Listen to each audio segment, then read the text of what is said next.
For the first time this morning, we are going to learn about the coronavirus from someone who is right now being treated for the coronavirus. One of the passengers on board the Diamond Princess, who was confirmed as a coronavirus case, taken off the ship and now receiving medical care in hospital in Tokyo.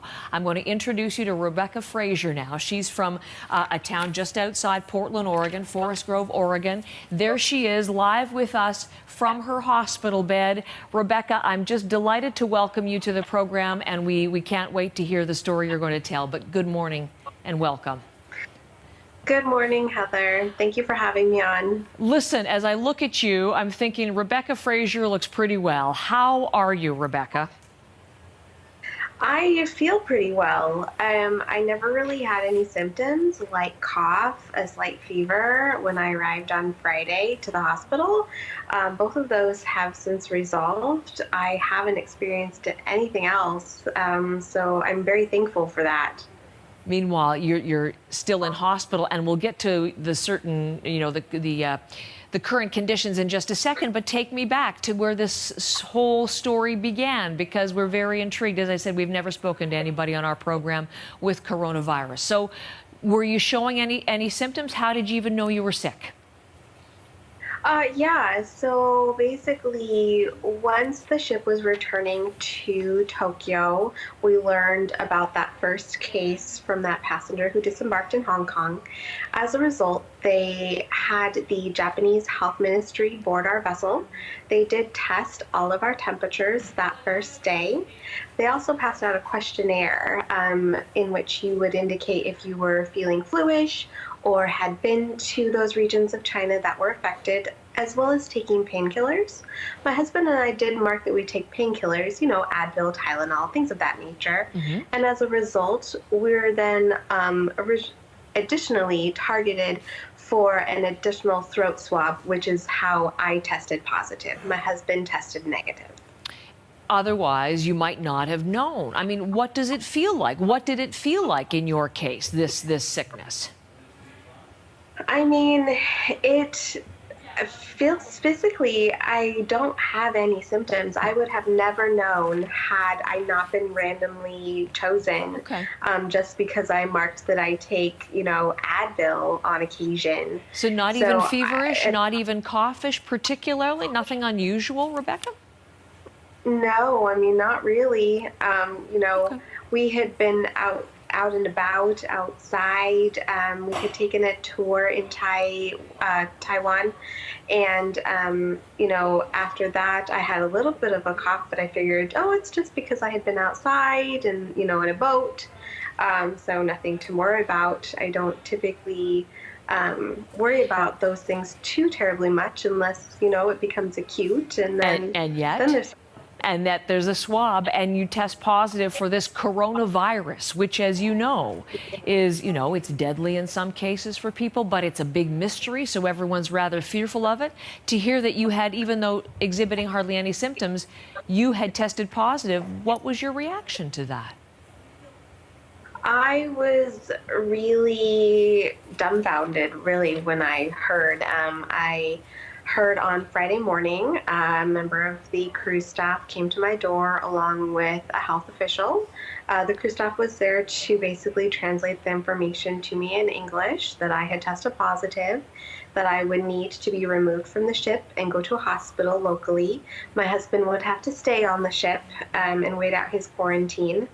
And I would be taken within a couple of hours to do all of this. So it was definitely a whirlwind. I was completely shocked. You just never think that something like this is going to happen to you, let alone, on vacation that was supposed to be amazing. Yes. And so there you are, about an hour and a half or so outside of Tokyo, outside of Yokohama, where you were on the ship, where it is in port, in this hospital. And as we talk, can you show us, I mean, this looks like a Western hospital room to me. Is it a private room? Show us around and tell us where they're caring for you. Yeah, so it is a private room. Here it is. Just take a little spin. I have a nice big window, so that's good. And then there's my door. There's a restroom over there to the right, and a sink here. And then behind And me then is your the bed. bed. So a pretty standard hospital room in isolation. You're there by yourself. And when we were just gearing up to talk to you on air, we were watching as a doctor came in and dealt with you. How are they caring for you? And what are they doing in terms of looking after you and treating you, Rebecca? Yeah, so basically they're just monitoring me. So monitoring my temperature multiple times a day, blood pressure, pulse, and listening to my lungs. Other than that, I've not received any additional treatment, no IV fluids, no IV medications, or other oral medications to treat, any sort of a flu or cold symptom.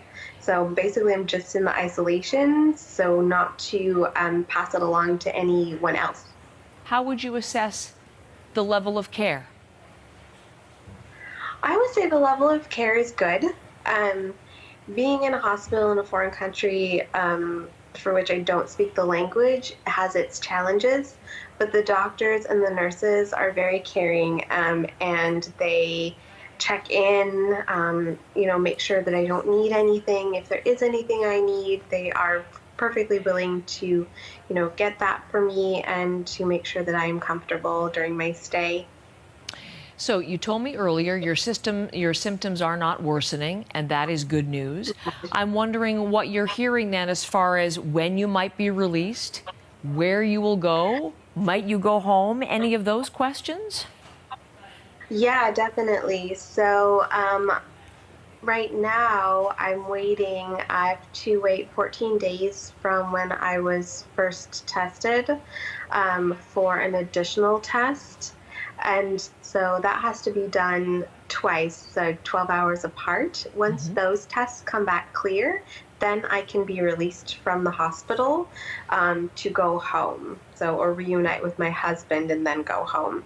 And then we'll have flights arranged in some capacity to head back to the States. Because right now your husband is in quarantine still on board the Diamond Princess.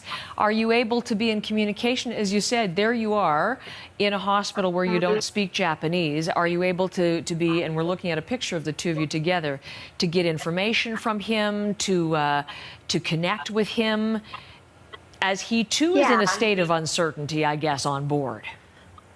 He is, yeah. So we are able to communicate and connect. I have my phone here with me, so we're able to FaceTime and text throughout the day.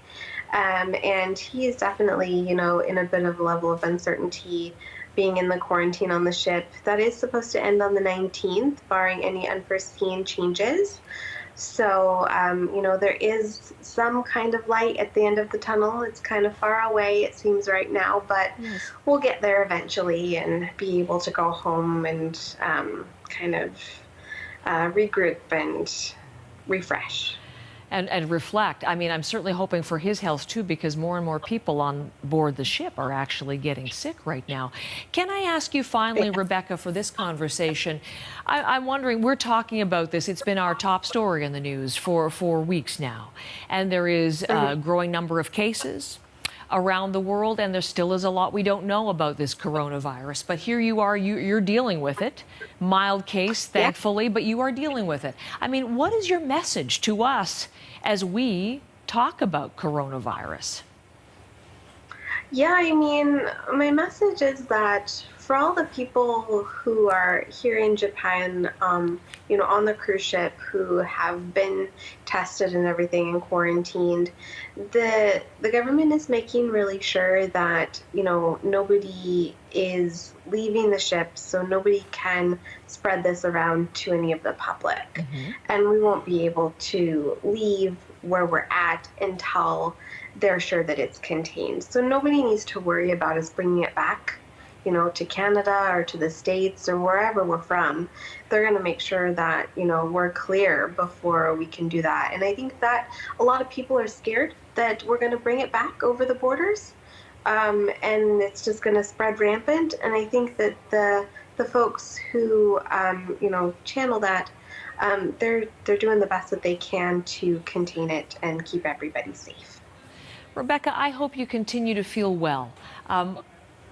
Wonderful to meet Thank you. Sharing your story, the first time we have heard from a coronavirus patient there, and it looks like you're going to have a few days of, well, quiet and maybe some boredom at times, but good health is the most important thing, and as we say, we're glad you're feeling well. Thank you for talking to us today. Thank you so much for having me on. Rebecca Fraser from her hospital room in Tokyo. First time on our network, as you hear, in the first person from someone who is being treated for the coronavirus.